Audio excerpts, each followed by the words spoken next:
Hello and welcome to this Evaluate webinar on the World Preview to 2028 Patents and Pricing. I'm Rebecca Brooks and I'm your host for today's session. I'd like to introduce our speakers for today. Melanie Senior is a healthcare writer and analyst and is the author of the recently published Evaluate World Preview. Melanie is joined today by Amy Brown, Deputy Editor of Evaluate Vantage. She's a journalist with extensive experience in the biopharma and financial markets. Before we begin, there are a couple of housekeeping points to cover. The webinar should last around 40 minutes. It is being recorded, so we will share the link along with the slides following the webinar. Please do ask questions as we go through the session, and we'll try to answer as many of them as possible. Any we aren't able to answer, we'll follow up with later. You can ask questions through the platform via the Ask a Question section towards the bottom of your screen. If your question is for one of the speakers, please indicate this at the start of your question. Now, I'll hand over to Melanie to set the scene for this year's World Preview. Thank you, Rebecca, and hello, everyone. So unfortunately, not an awful lot to celebrate this year, in stark contrast, I think, to the more party atmosphere we had for biotech, biopharma during 2020 and early 2021. As you all are acutely aware, I'm sure the public markets are battered. About a third of US listed biotechs are now trading below their cash value. The IPO window is shut tight. I think there are some exceptions to that, but they're few and far between. We saw the gene editing company Prime Medicine raise 175 million in its IPO the other week, but very much the exception there. And even M&A, which everyone expected and hoped would pick up the slack at the start of the year, as they predicted, has really not happened. It's been lackluster. There too, some exceptions. Pfizer's been busy. They've bought Biohaven's migraine business for 11.6 billion earlier this year.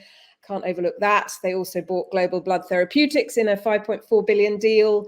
So there were some big deals. There have been some big deals, but those are most often safe deals with marketed assets where there's very little risk involved. And as I mentioned, they're few. We did see Bristol buy Turning Point. That was another phase 2 deal, but again, you can count these on your hand. Other than that, deals are small and often now opportunistic, lowball deal offers where buyers are picking up targets for low prices, of course, taking advantage of the reset in the valuations. We've seen a few of them: AstraZeneca buying Logic Bio in gene therapy, Lilly Acuos, and Astellas took a stake in Taysha. So a few little deals going on in the background. I think there'll be more of those to come as cash-seeking biotechs are forced to accept those lower valuations. So we will see more of that sort of activity. And as you know, there is a lot of private money about, but a reluctance, I think, to put that to work. Investors are sort of saving all their firepower to support their own portfolio companies and protect them for what could be another year or so of difficult times. So on top of this doom and gloom, we have the patents and pricing challenges of our report's title this year. Pharma faces a steeper than usual patent cliff as many billions of dollars of drugs lose exclusivity in the coming years, starting with Humira next year as the first, but also Merck's Keytruda, Bristol's Opdivo, Eliquis. So really really significant products are going to see sales erosion. Now, Big Pharma also have US drug price negotiations on the horizon as well, thanks to the Inflation Reduction Act, which was signed into law in August. And this, as you may know, this opens the door to the US government program Medicare negotiating the prices of the top most expensive drugs, so that those that cost most to Medicare rather than those with the highest sticker prices. That will start in 2026, although the negotiations will start before that. And then I think it's very much the thin end of the wedge. There will be then more drugs negotiated in subsequent years. And not only that, there's other components to that law, including curbing annual drug price increases, which I guess is where the Inflation Reduction of the law's title comes from. So that's all coming into force. And there's some pretty harsh penalties for those that flout the new rules. So there's some sharp clause there. And yet, I'm now going to say, despite all that, so our current gloom and doom in the markets and IPOs and M&As, plus the pricing and patents challenges, despite all that, the fundamentals actually remain really very positive for pharma in the coming years, as Amy's going to show us in a second. The patents and pricing issues, they will have an impact, but they're actually unlikely to curb biopharma growth for too much. And actually long-term demand for better medicines, better healthcare looks gloriously certain despite all this turmoil. So on that more positive note, I hope you haven't all run away from your screens with the doom and gloom. I will now hand over to Amy to talk through the numbers. Thanks, Melanie. Hello, everybody. Thanks for dialing into our webinar. Yes, as Melanie put, the fundamentals are strong. Everyone will always need healthcare, and I think this first chart that we're showing you here just demonstrates that. Global pharmaceutical sales topped 1 trillion last year, and there is really no sign of that growth moderating out to 2028, the view we're providing you here. And that you can see the big jump there in 2021, that of course was COVID, and the vaccines, the huge amount of sales, that the kind of almost one-off influence of that. I think we made it an 18% jump in 2021. And it's certainly the biggest year-on-year jump recorded by Evaluate Pharma. They've been collecting this data for almost 30 years now, so I think we can probably conclude that's the biggest ever top-line jump in the sector. That obviously, we're not going to see that again. That's going to moderate in the coming years. We're still seeing growth driven by big launches in cancer, autoimmune, diabetes, obesity. These are going to be big areas that are growing the sector's top line there. COVID is still something of an unknown quantity. There's a lot of volatility around demand and price. Obviously, we saw that big hike from Pfizer the other day, which nobody was expecting. Whether that will sap demand, on the other hand, that remains unclear. So I think perhaps at this point it'd be useful to just a quick note on the methodology that Evaluate Pharma uses here. So Evaluate creates models for each pharmaceutical company. The historical numbers are based on the reported, publicly reported from their SEC filings if they're the US, or their annual reports. The future numbers are based on the equity analysts who cover these companies as well. They build a consensus model for their earnings, for their biggest products, and all the way down to through the profit and loss account down to their earnings. And that's all forecast forward. So we get an overview of the historic and the future shape of the pharmaceutical sector. We then combine it all, add it all up to give this kind of 30,000 foot view of the sector. So that's what you're seeing here. Obviously, probably no caveat needed. The future is certainly not certain. The forecast numbers here obviously include projections for projects that are still in R&D. They can obviously fail, or they can do a lot better than expected, as can products already on the market. So that picture, we don't know. Melanie alluded to the Inflation Reduction Act as well. I think what that is going to do to these numbers is also very much a remains to be seen. And patent expiries, which takes us on to our next slide.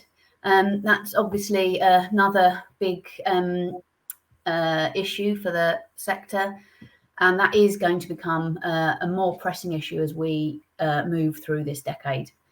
There's actually an even bigger cliff post 2028, which we haven't really captured yet. That is when all the checkpoint inhibitors are going to start going off, the Keytruda and the Opdivo. We're going to see some numbers of those in a minute. And also, I guess, a quick note on methodology on this slide, which can be quite complicated. So the total sales at risk, each line there for each year, that refers to a product's annual revenue in the year before it is scheduled to lose exclusivity. So that's kind of almost its peak sales, as you would expect. And then the forecast sales loss, the predicted loss, is the difference between that sales at risk number and the first full years of sales post patent expiry. For the historic numbers, that's as reported, so that this is actually what happened. And for the forecast, again, this is based on these this consensus sell-side models that evaluate PharmaCollects. I mean, when you look at the historic numbers here, you can see that sales never drop as precipitously, perhaps, as these at-risk estimates suggest. Even small molecules, which see revenues disappear much more rapidly than biologics, they don't immediately drop to zero. Biologics, again, a lot of these future patent expiries of biologics, they're very hard to predict. A lot of the big ones are being litigated still. Pharma is incredibly good at building their patent thickets, as Humira is the perfect example there.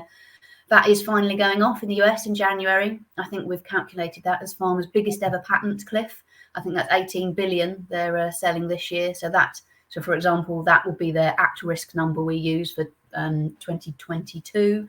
So that would be 18 billion there. So that's the big loss we're seeing there in 2023.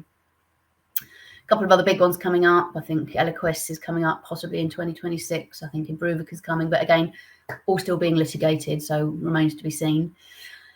But I think it's clear there is a lot at stake for biopharma in the coming years, even if the real rate of erosion or the date of these losses is unknown. And I think a lot of these patent expiries are expected to drive more of the mergers and acquisitions that Melanie spoke about earlier.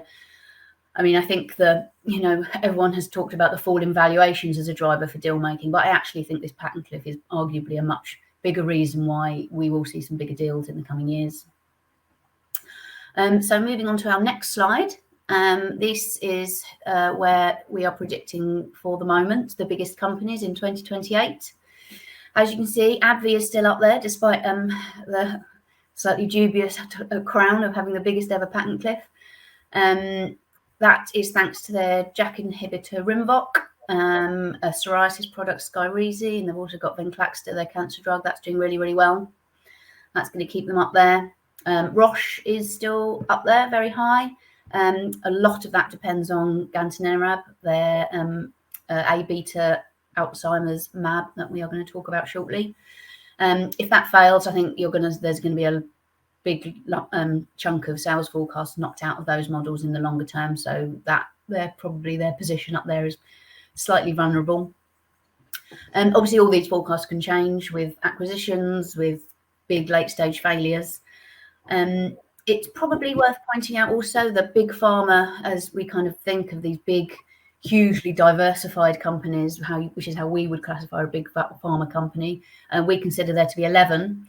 So the one missing there is Lilly, which quite remarkably, despite being the smallest on sales, is currently capitalized at over 300 billion, which makes it the most valuable, only behind Johnson & Johnson, which is on many scales larger than Lilly. I mean, the Lilly valuation now is quite staggering. I mean, GlaxoSmithKline, for example, which is supposedly the 10th biggest there, is only worth about 60 billion at the moment. But Lilly has Mounjaro, its diabetes and obesity drug, and of course donanemab, another one of the Alzheimer's mAbs that we're keeping an eye on. So who knows, perhaps when we run the numbers again in a few years, Lilly will appear in that top 10. So a quick look at the top products on the next slide. This is, as you can see, Keytruda and Opdivo in 1 and 2 there. Humira has now gone. It's quite astonishing to see how much further these checkpoint inhibitors still to go. I mean, they're already approved in probably 30 plus indications for Keytruda, for example.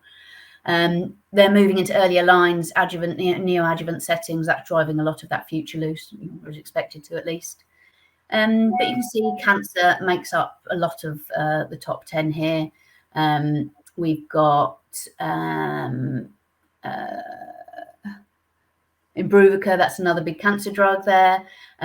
We've got a lot of the immunosuppressants, the immuno boosters for the autoimmune conditions, which is Dupixent and Skyrizi. That's another reason that AbbVie is up there. And of course, Trikafta is the interesting one there, probably because that is for a rare disease. So that cystic fibrosis, Vertex is very much the cystic fibrosis player now. So it's quite interesting to see a rare disease, which there will be very few people actually taking that drug compared to the others, yet they've managed to get into that top 10. So the next slide talks about the most valuable pipeline projects. So perhaps these will be the ones in that top 10 in the next few years. Some of these we'll know on pretty soon. Apellis has a November decision date in the US for its, that's for geographic atrophy, its project there. Mirati is for a very small lung cancer niche. It's chasing after Amgen there. That again, I think that's got an approval decision in December. So we'll hear on them. I think there's some controversy around both of those projects. So I think none of them are a slam dunk for getting on the market. Karuna had a big hit in schizophrenia. I think anything that's showing success there is expected to do well. And the AbbVie product there is a bispecific, and that's looking very effective in blood cancers. That could be a very successful bispecific. And it's actually quite interesting to note that although you kind of think of bispecifics as a cancer mechanism, actually it's the non-cancer settings that are really where that mechanism has really proved its worth, and that like Hemlibra and Vabysmo, the two Roche ones, that's in haemophilia and macular degeneration. So that would be an interesting if they get into the market and do well. And we also have a gene therapy in there, which is forecast to do very well. That's the Sarepta project. That's for Duchenne muscular dystrophy. It's still unclear when they're going to be able to file that. So that is, so I think the longer the FDA takes to accept that, perhaps people will be concerned about that valuation there that the analysts are putting on it. The bottom one there, tiragolumab, that's the Roche anti-TIGIT. Huge hopes around that mechanism, but we've had some big failures there. I suspect there's a couple more trials to report, I think perhaps before the end of the year. So whether that is going to stay in that list for very much longer, we will have to see.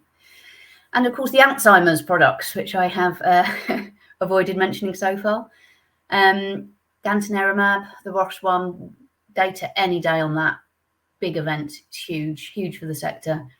We're going to see whether that has worked. I mean, I think there's probably 50-50 bets on that either way. And donanemab, that's not going to report till next year. But I think after the lecanemab Clarity D hit, I think hopes are much higher for those two projects there. Amy, can I interrupt? Why isn't lecanemab on this list? Yes, that's a good question. It's I think it's very much, you have to kind of remember that these lists are very much a snapshot in time. So when we compiled this, Clarity AD, which was the phase 3 result for lecanemab, that hadn't hit. And I think that had failed a couple of times, particularly after the Aduhelm, the Biogen products, which was all a bit of a commercial disaster. I think the sell side just took all the numbers right down for that. I think it's another slight quirk of forecasting. We often see that the sell side in Japan is a lot more cautious anyway. I think in the US, well, they're often perhaps more the bullish of the equity analysts, Europe less and Japan not. So I think, and of course this is sold by Eyesight, they will be booking the sales, and Biogen only has a profit share. So I think that's why it's just not in there. It's a function of like kind of the way people model their things. But I mean, I think no doubt it should be in there. It's in reality, it's just as and of course it actually has the phase 3 data. So we will exactly. It's the first out. I think that's why it's sort of top of mind. But of course, the other fly in the soup, if you like, is this coverage situation, the reimbursement situation we've seen with with Aduhelm, as you alluded to, that sort of killed it commercially, the decision by CMS to restrict coverage to people who are part of an official clinical trial. I think there's actually been a bill introduced, talking of laws in the US, I think there was a bill introduced in October called the Merit Act, which is seeking to ensure that restrictive CMS coverage does not extend to all the other Alzheimer's, so to the gantenerumab, lecanemab, and the others, to sort of try and stop them being tarred with that brush as well. But as you and I have discussed, it all boiled down to the data, but it'll all also boil down to the sort of approval routes, because we've got this sort of another controversy, I think, brewing around accelerated approval at FDA at the moment, not just in regard to Alzheimer's drugs. And I think we could probably do another entire podcast on that subject alone, which we won't. But yeah, so that's the other fly in the soup there, I guess. But otherwise, just final comment here is exciting to see on this list, products to treat diseases that are very widespread and which are totally underserved, where Alzheimer's, but also schizophrenia, where KarXT, if it makes it, will be the first drug in decades, as of course for Alzheimer's. So that's encouraging, alongside the exciting gene therapies and other mechanisms as well. Yeah. Yes, I mean, just on the Biogen, the Biogen had their Q3 call the other day, which I listened to, and they were very clear that if they get accelerated approval, that basically means non-coverage. They won't get reimbursed. They will have to get full approval. Obviously, unless this act changes things, but I think they are considering that unless the FDA gives lecanemab full approval, it will be it won't be reimbursed. So yeah, there are many moving parts to the Alzheimer's story that are still developing. That, I mean, even just in the next months, I think the next couple of months, we're going to see. CTAD is the date that everyone is waiting for now. That's the end of November. That's the big medical conference that all these are going to be presented at. Roche has got a slot already, so that data must be very, very close. I don't know how much detail we're going to see for gantenerumab. I mean, they must be, if they haven't got it now, I mean, I don't know how much analysis they'll be able to do. I mean, obviously we'll see the top line, hopefully the primary, the secondary, see the real clinical benefits presented. Beyond those data, I think it remains to be seen. And even on the Biogen call, which was quite interesting a couple of days ago, I mean, it sounded like even Biogen hasn't really seen a lot of the data. There was a lot of questions about, has your result been driven by a subset of patients who are doing very well? And the answer seems to suggest they haven't seen the data. All they've been shown is this top line, yes, we've hit, and ISI is really controlling that message there. Yeah, so, there's a bit of reporting around their relationship, isn't there, I think, as well? There is, yes. So again, so many different aspects to this incredible story of Alzheimer's disease, which is, such an unmet need. It speaks to the problems there. But anyway, moving on, I think we've got one more slide to talk to you about R&D growth. Obviously, this is the engine of the sector, how much these companies are spending. I think this is an interesting graph because you can really see COVID again here. I mean, that huge jump in 2021, and that really was driven by the big vaccine makers, AstraZeneca, Johnson & Johnson, Pfizer. Huge amounts of money ploughed into these programs. It's also quite interesting to note here that, I think we're at, over 200 billion at the moment annual spend. Half of that is those 11 big pharma companies we were talking about. I mean, these big pharma companies, the R&D budgets are so enormous. So what they spend, very much affects this top line figure. They throw more money than is imaginable at these at their pipelines. So yeah, so they are really driving a lot of the trends we're seeing here.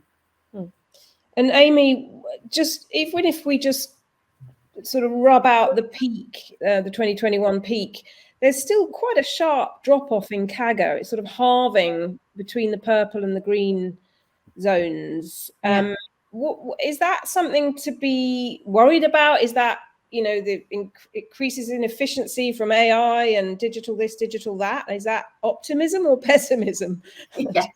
Yeah. I mean, we've taken a very close look at this because we were surprised to see that what looked like a moderation in growth. Again, these are estimates. It's possibly as you're saying, people are expecting improving R&D efficiencies. I know that's a big topic on the calls when you hear about these people talking about how they're running all their trials now. We considered whether, are we seeing the tightening of the financing climate here? Is that flowing through to these figures? People aren't going to be expending as much money as quickly. I don't think that's an explanation. I don't think it would have flown through that quickly to the models, personally. I wonder whether this is after such huge hikes over the pandemic period, not just big pharma, but companies below those tiers as well. They've been under a certain amount of pressure from investors, just kind of rein it in, and they've been signalling a more prudent period, perhaps, should we say, and it's just affected overall the growth rates. It's kind of moderated slightly. I wouldn't be surprised as we move through those years that growth rate actually is probably a bit higher. I mean, should we be worried about the late stage pipelines? Probably not for now. I don't think all these companies know that they've got to spend the money to get the new drugs. As you say, they'll be spending on the M&A budget rather than the R&D, perhaps. Yes, yeah. But then I guess you'd still see that R&D budget in there, because this is everybody. But yeah, I'm not particularly concerned that this means that R&D spend is moderating. But I think it's interesting. Again, I think it's a COVID hangover pandemic. It's a function of that huge jump. Right, so I think I'll pass it back to Rebecca. I think that was our prepared remarks. Thank you both, Melanie and Amy. Okay, I have some questions that have come in. Our first question is, which drugs or companies are likely to be hardest hit by the US Inflation Reduction Act? I'll have a go at that. So, yeah, great question. And as the question suggests, it will depend on the company, and specifically on their portfolio exposure to Medicare, because Medicare is the body that will be, on whose behalf the negotiations will take place. There's some analysis out there by Morningstar which suggests Novo will be up there as one of the more exposed companies to pricing negotiations, specifically with Ozempic and Rybelsus, diabetes products. Gilead, perhaps with Biktarvy as well. Bristol with an AbbVie, and AstraZeneca as well, with AstraZeneca with Calquence and Tagrisso. They're all expected to feel that impact too.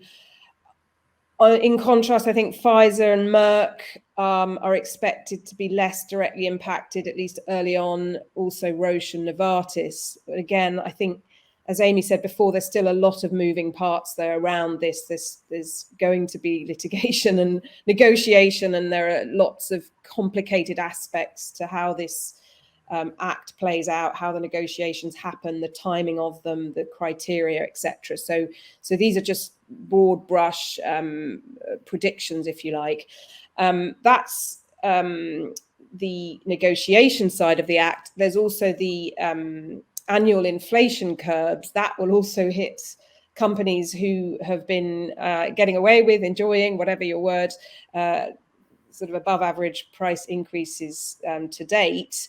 So Bristol's Eliquis, Opdivo, Yervoy are listed as some of the drugs that will be impacted by those curbs on the annual price increases. Novo's older treatments, including Novolog, Levemir, Victoza, would also be impacted, and J&J's cardiovascular drug Xarelto, the older drug now, and Imbruvica.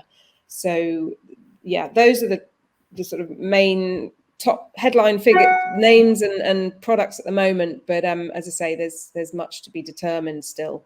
And I think there's very much a consensus that pharma is going to find ways to mitigate this before we even get to that point. I mean, launching at a higher price. I mean, I think people are kind of expecting that to start happening, so that you don't have to lift it as much if you need to and further down. And I think another aspect of the bill is that if there's a biosimilar or a generic version available, you're exempt. well, I mean, they all strike deals with unauthorized or authorized generics anyway. I mean, that sounds like another way round to me as well. Absolutely. There are, I mean, the more deeply I actually look at the text of this and read the lawyers and commentary on this, the more loopholes there are and the more unintended consequences emerge that seem to be going directionally quite opposite to where we probably should be as an industry. I mean, potentially discouraging development of small molecules, which of course, incredibly convenient orally available drugs, because of the shorter exclusivity periods and the impact that a negotiation could have on that slightly earlier than for biologics. And then, as you suggest, just lots of arbitraging on deal making with authorized generics makers, because apparently if you can prove beyond reasonable doubt or some such language that that a biosimilar will be launched within 2 years of the negotiation period, the negotiations that would have begun otherwise with your high costing product, then they will delay those negotiations. They agree to delay it because there's a reasonable chance there will be competition. But of course, the problem there is, as you say, there'll be deal making, really dealing with the generics makers to make that happen. And so they'll say, the biosimilars makers will want their drug price to be pegged to the higher branded price, not to a negotiated price. And so it'll be in both sides' interests to negotiate. And the law is trying to prohibit such negotiations, but, it's just a very difficult thing to control at this point. But yeah, there's going to be lots of activity. Yeah. And I mean, we mentioned the disincentives, and I think that's another big concern, that the settings in, the diseases that afflict us all as we get older, cardiovascular, mental health, psychiatry, neurodegeneration, perhaps these will become less appealing for people to invest in. I'm dubious about it. I mean, I think they still will be.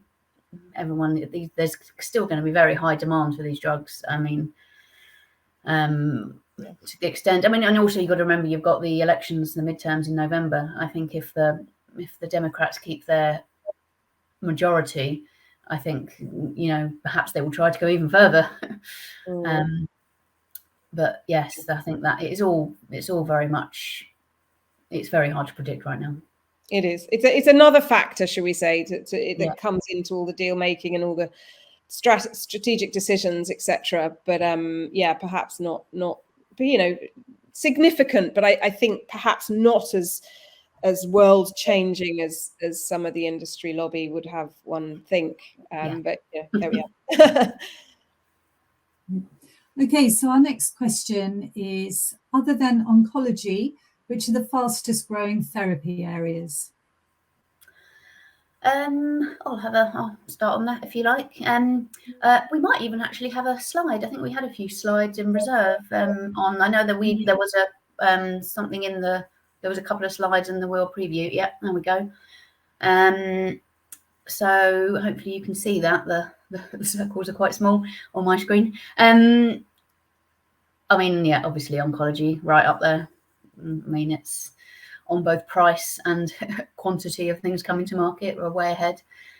CNS is probably the other big one that everyone's watching, and that is obviously a huge therapy area that covers in our classification there. It's encompasses both the kind of neurology side, the neurodegeneration, as well as the schizophrenia, the psychiatric side of the sector. So that is a pretty big therapy area, which is why I think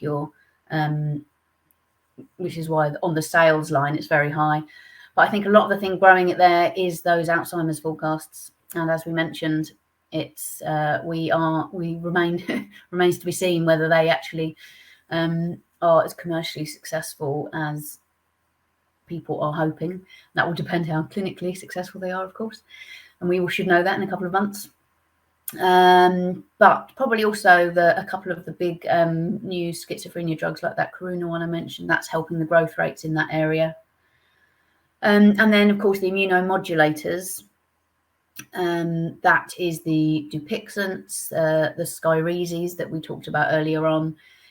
huge advances in these autoimmune conditions from these mechanisms now that is driving huge growth there. And of course, they're biologics as well, a lot of them, which again, the price, the ability to set your price there is much stronger, I think. And the longevity of those franchises as well, with all the patents around them. That immunomodulators, that's outside of cancer, that's got no cancer settings in that one. I think they're the big ones really, immunomodulators and the CNS. Cardiovascular, obviously, I mean, that's still fast growing. We've had a couple of big hits there actually in a couple of the slightly smaller settings, outside. The PCSK9s obviously are still growing, nowhere near as successful as everyone was expecting. But I think we've had that hit recently from Merck with sotatercept in PAH, pulmonary arterial hypertension. So these sort of kind of slightly more niche cardiovascular settings, I think there's been a few big wins recently that's probably driving that growth there. It's still quite extraordinary, isn't it? It's still, I'm just looking, less than half. There's a big gap along the x-axis between those top three and then cardiovascular, endocrine. And just to think of the size of the prevalence of those, obesity, heart disease. Yeah. And again, it's a snapshot in time, and endocrine there, which obviously that includes obesity. I mean, we haven't really spoken about that, but that is, with Mounjaro, I mean, the data there has been incredibly impressive. And I think, again, these numbers were pulled a couple of months ago and probably slightly predate the analysts all piling into that model. So I think that is definitely going to go up. I mean, Mounjaro has been successful, but I think there's a lot of people coming behind Mounjaro as well now. I think there's a Pfizer phase 2 asset that everyone's really watching, a kind of an oral GLP. So I think endocrine is definitely, because it covers that huge diabetes and obesity, really, I think that is going to be a huge growth area in the coming. Although, as you say, the pricing flexibility is not quite the same. Yes, that is a very good point. Of course, yeah. But yes, these chronic conditions, that's endocrine. One to watch in the next World Preview next year. That'll be up there. Yes, predictions. Cover that. Thank you, Amy. Next question then. Is anyone expecting a big M&A deal, or at least a pickup in deal making before end of year? No. Is anyone? What do you think, Amy? I think people have stopped predicting lots of M&A this year because a lot of them didn't get it right when they shouted out in the spring. Obviously we saw the Merck Seagen non-deal. That would have really changed the numbers and made us perhaps a bit less gloomy on M&A this year. That was alleged to be worth, 40 billion or so, but that didn't happen, and we can speculate over why and whether it might happen, but I don't think so. I don't think anyone's expecting that to resurrect. So people I speak to aren't expecting a big M&A deal before the end of the year. I think that people are, as Amy made the great point that, there is this patent cliff coming up and that's going to have to be addressed. So I think people are still expecting M&A to pick up, whether it's before Christmas, who knows? There are always, I was just with a couple of CEOs yesterday, there are always talks going on. A lot of them go on and then stop and we don't ever know about them. Whether that's happening more now than normal, who knows? But I'd say in general, the mood is still pretty risk off when it comes to putting lots to work. But then again, if you need to fill some gaps and you see something, you're going to buy it. So what do you think, Amy? Yeah. I mean, you're right. I mean, if a big pharma or a big developer wants a company, they're going to buy it, whatever the market cycle. And they're very happy to pay a big premium as well, I think. I mean, presumably they prefer a premium from a lower base. But yeah, the minute you predict no M&A, loads happens anyway. It's like one of those. Yeah, exactly. And this $500 billion in firepower figure has been bandied out all year. Yeah. They've got $500 billion at their disposal, and this, that, and the other. And as you say, Amy, they don't really mind what things cost. They mind less than one would imagine. And it's just a strategic question, isn't it? I mean, I think there's a bit of perhaps strategic uncertainty. What should we buy? You know, what are the areas now that are going to make sense, particularly with this pricing act, right? And all the uncertainty we've talked about. Yeah, and we have come out of a period of incredible inflation in terms of valuations. And I think a lot of valuations got ahead of them. And, you know, pharma will know that. They're going to be nervous about overpaying. You know, as we say, they don't mind paying a bit if they want it, but they're not. They also are aware that a lot of things got very frothy. So I'm sure they are, to a certain extent, waiting for things to settle. And the smaller companies need to realise that, okay, I'm not worth what I was a year ago, but I'm probably never going to be worth that again. And I think until people get their head around that, it's I'm sure a lot of people need to see the bank balance draining before they can be motivated to buy. But no, I mean, it's very hard to predict, and often it's something completely kind of someone going into a new area that surprises everyone that comes along next. But yeah, we will see. I mean, I don't think it's going to be terrible. I think Rebecca just found another slide for us there. I mean, you can see that the red bars there are the big deals, and you know they do come around with fair regularity in the sector. So we are definitely due one. You know, that was supposed to be CGen. Maybe that will happen again. But Pfizer, I mean, I think we wrote in an article recently of half the M&A dollars kind of committed this year by pure play drug developers has been spent by Pfizer. You know, they're spending their COVID cash, and I'm pretty sure they're still not halfway through it, I don't think. Yeah, so there is plenty of fibre out there. But I think it's also everyone's saying, why don't they buy these small companies? They're so cheap now. But I would imagine if you buy a company and all you want is the lead asset, I mean, the logistics and the admin of having to then wind that company down must be fairly considerable. You can just license that product. I mean, presumably that's also an option. So, I mean, we haven't looked at the licensing deal data recently, but that's also seemed quite quiet as well, actually, possibly for valuation reasons, the same. But yeah, who knows? Who are we going to see? Make a prediction, you know. We'll just have to wait till it's approved before you license it. Yeah. Yeah. I think we've got time for one final question, and it's when do investors project a pickup in the markets and biotech IPOs? People I'm talking to are now pointing to the second half of 2023, but presumably because it's far enough out for them not to be shown to be wrong too quickly. But you know, I think we're definitely pushing into the next year, second, third, fourth quarters. But you know, who knows again?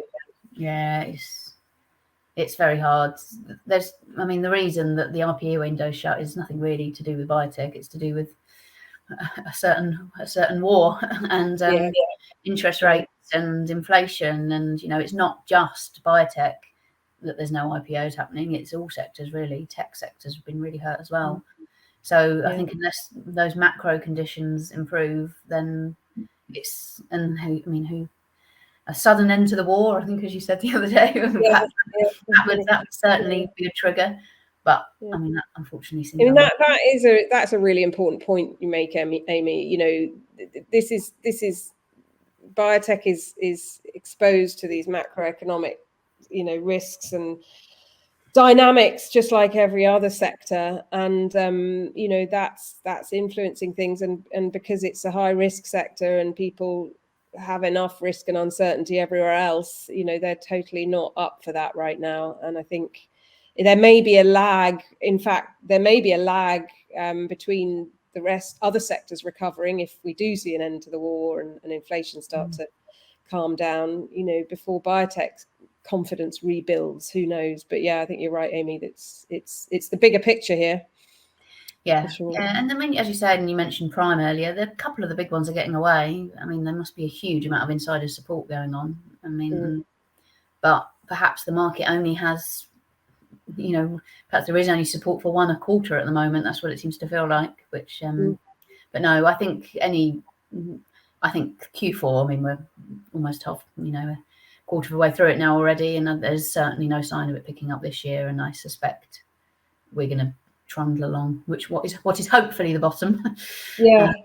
for. I think the most optimistic I've heard from the sort of investment, experts is that we've reached the bottom and we're trundling along it. So they don't expect deep further troughs, but Yes. if this was a science predicting the markets, we'd all be, Yes, and I think the thing that we're going to have to look at next year is what the private investor firms are going to do. I mean, if the IPO window stays this firmly shut, I think they're going to start struggling.